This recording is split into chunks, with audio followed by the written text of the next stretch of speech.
was that?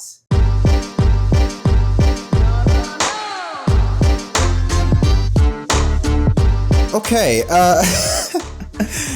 NASCAR is funny sometimes. You know, a race that 95% of the race was an absolute bore fest, and then the last 5% was an absolute shit show. So it's like, it went from 0 to 100 real quick. There really wasn't anything to talk about in the first two stages. I mean, stage 1, Joey Logano led wire to wire. Stage 2 was Reddick and Allmendinger because they pitted at the end of stage number 1, so they restarted 1 and 2, and no one touched them. They then pitted in the last couple laps of stage 2, giving the lead to Ross Chastain. Chastain won the stage. Stage 3 was Reddick and Allmendinger 1 and 2 the entire way. And that's one thing I want to point out for this race, because I know we got to talk about that finish, but the point of this race was this. Man, the next gen, yikes on road courses. I mean, Coda was good. Coda was fun to watch, but man, a lot of the road courses, I mean, that's a big issue with the next gen car, is short tracks and road courses, because those two have taken massive hits, too little horsepower. The car is so aerodynamic, and the fact that the car is basically just a version of a Trans Am car, it's basically built for road courses, that makes the race less exciting because the cars aren't difficult to handle. It was a race that basically had cars close together but couldn't pass. Like the 550 horsepower package, cars were close together but they couldn't pass. It's kind of funny how races that had the 550 horsepower package bumped up to 670 did well, and races that were 720 horsepower brought down to 670 ends up sucking. But stage 3 was really when everything went off the rails. So like I mentioned, Reddick and Allmendinger, they were out in their own world. But 3 playoff drivers, Chase Briscoe, Daniel Suarez, actually 4, Ross Chastain and Kyle Larson, had huge moments in this stage. On the backstretch chicane, Chase Briscoe gets hit by Corey LaJoie, damaging the front toe and causing his steering to be off by a little bit. But that wasn't where shit went off the rails. That happened with 46 laps to go. Daniel Suarez, who came in, I believe, plus 12 above the cut line, reports no power steering or some type of loss of power steering hydraulic fluid.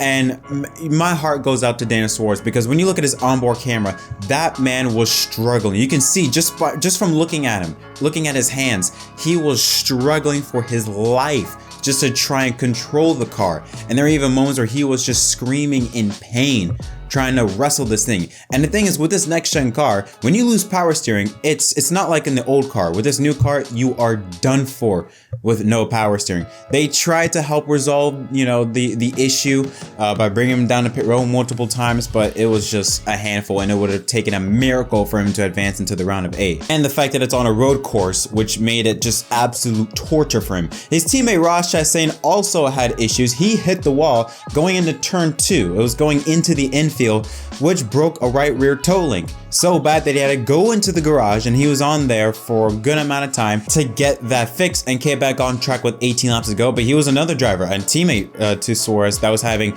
major issues and was possibly on the verge of being eliminated. Meanwhile, up front on the final round of pit stops, it was again AJ and Reddick 1 and 2. Reddick pits, has a very slow pit stop. Chase Elliott pitted 1 lap prior to Reddick, and because of Reddick's slow pit stop, Elliott got ahead of Reddick. Allmendinger, on the other hand, stayed out on track 1 or 2 more laps after Reddick, and obviously when you're on worn tires compared to Elliott on new tires, Elliott just ate away at Allmendinger's lead, and when Allmendinger came onto pit road, did his service, Elliott was out ahead. And when you give Chase Elliott the lead on a road course, you might as well just pack it in, because he's going to win the race. Or so you would think. And then with, I believe, around 10 or so laps ago, Kyle Larson, the defending champion, who seemed to be a sure lock. He wasn't guaranteed a lock, but everyone thought, yeah, Larson, he'll be in the round of 8. He smacks the wall coming back into NASCAR turn 1, breaks a right toe link, has to come onto pit road, has to get that fixed. He spends on pit road numerous lap times, goes multiple laps down, and all of a sudden now he's on the verge of being eliminated. He was 7th in the playoff grid when he was finally able to get his repairs. And then everything comes off the rails with 5 laps to go when a sponsor board came out on the racetrack. Now there's a lot of confusion with this. Some people were saying that was there for numerous lap times. Some are saying that was there, you know, just recently.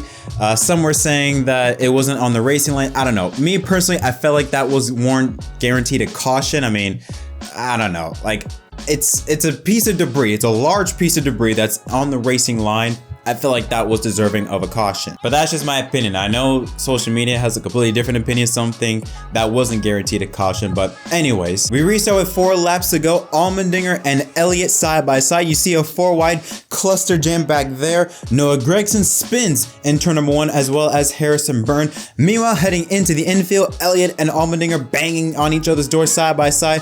Allmendinger pushes Chase Elliott up the racetrack. Harvick slides in and he punts Allmendinger into the grass. Harvick now comes and takes the lead. Reddick tries to get to the inside of Chase Elliott. Elliott shuts the door and Reddick gets into Elliott, spins him. Elliott now out of contention to win the race, but still no caution. Through all of this stuff, when all of this happening, Harvick becomes a new race leader, and Christopher Bell, who came on the pit road on lap 105. There you see him now passing AJ Allmendinger for 3rd place. Then coming into the bus stop, more carnage ensues. Eric Jones gets into the back end of Chase Briscoe. Briscoe ends up spinning around, and then Joey Logano also spins around, as well as William Byron. Now, because Briscoe, he bounced off of the turtles in the backstretch chicane, that knocked one of them off and onto the racing surface, so another caution would come out for debris. We go to NASCAR overtime for the first attempt. 2 laps to go. Harvick on the inside, Bell on the outside. But again, just like the last restart, carnage ensuing. Bell gets taken out. Gragson, Chase Elliott involved, as well as Michael McDowell. But because Bell has those much fresher tires, 20 laps plus fresher tires than Kevin Harvick, he easily gets out ahead and starts to build up a gap between him and the 4 of Harvick, with Allmendinger in 3rd place. By this point in time, we're coming to the white flag. Briscoe is 6 points below the cut line. Cindric is 1 point below the cut line, and Larson is 1 point above the cut line. While Larson was 35th around this time, he was way low, numerous laps down. He couldn't really do much. It all came down to Briscoe, Bell, and Cindric to make the gains needed to advance into the round of 8. Heading into the backstretch chicane, Keselowski goes off track, and Cindric gets turned from behind by Eric Jones in the backstretch chicane. That takes him out of contention, and that leads to now just Bell, Larson, and Briscoe eligible to try to make it into the round of 8. And Briscoe goes on the absolute tear, trying to pick up as many positions as he can on the final lap, while Bell is out and away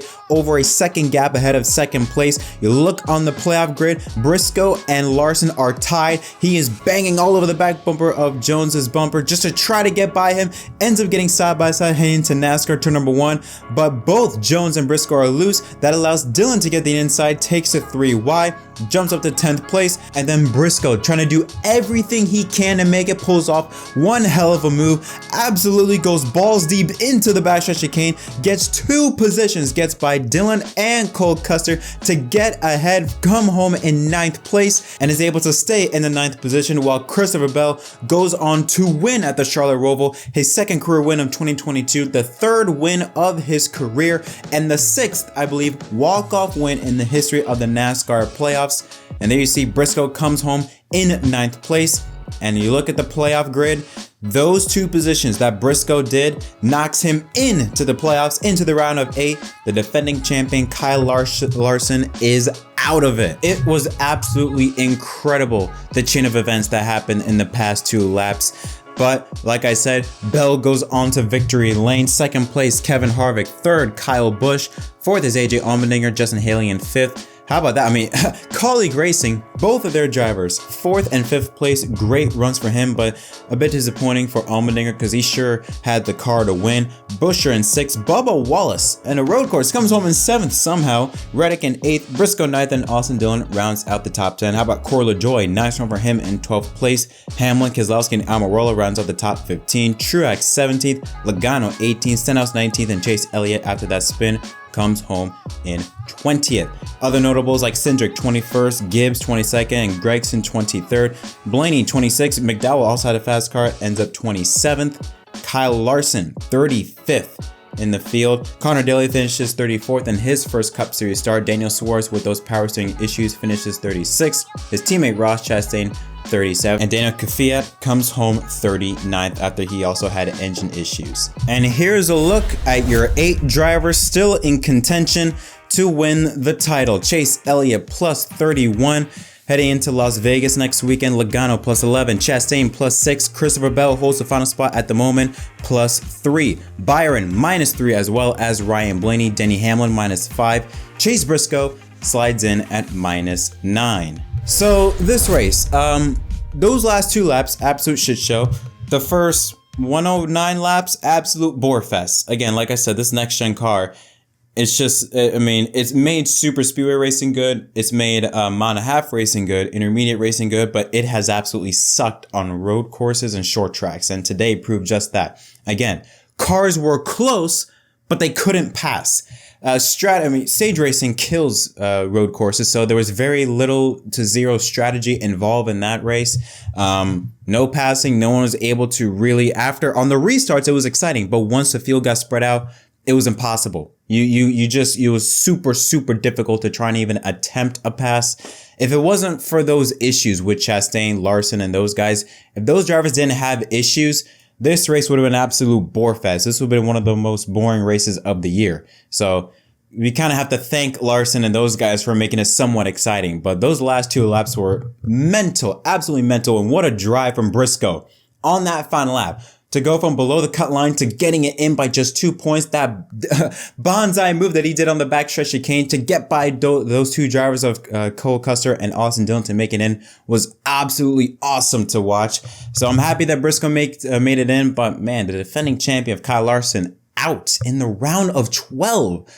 Pretty shocking, but I mean, hey, we had 2 former champions of Harvick and Kyle Busch out in the round of 16. So this 2022 season, it kind of fits it. Where anything can happen. But yeah, again, this race, I have to give this a 3 out of 10.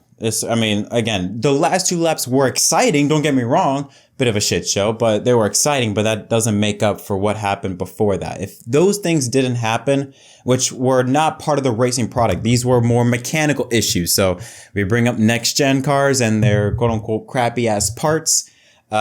This race, again, explores a lot of flaws with the next gen car. It doesn't race well on road courses and it has durability issues. So, yeah, the season started out very good, but late into the year, we're starting to see more flaws with the next gen car being exposed every single race, it seems. And hopefully, I just hope that we don't have any more mechanical issues or things like that the teams cannot control affect what happens in the round of 8 with Vegas, Homestead, and Martinsville coming up. But what are your thoughts on this race? Tell me in the comment section down below. Did you like it? Did you not? Huge congratulations to Christopher Bell, your winner at the Charlotte Roval. I mean, Bell, let's be honest with Bell. Bell and that 20 team, they can be a threat for the championship. I thought they were out of it. I thought there was no way in hell they were going to win the Charlotte Roval because Toyota as a whole has sucked on road courses, but I mean, we had 3 of them finish in the top 10 with Bell, Busch, and Wallace. So they made some gains, it seems, but still, they sucked on road courses and no one had Bell in their lineup to win. But now that they've made it, the 20 cars made it to the round of 8, and you have 3 tracks that they can easily, well, I shouldn't say easily, but they can have a real good shot at winning. The 20 car, once again, is now a real threat for the championship, and it's going to be very exciting to see how these next 3 races play out. But yeah, thank you all so much for watching. Until next time, my name is Jett from MDK. Congratulations to Christopher Bell, your winner once again at the Charlotte Roval.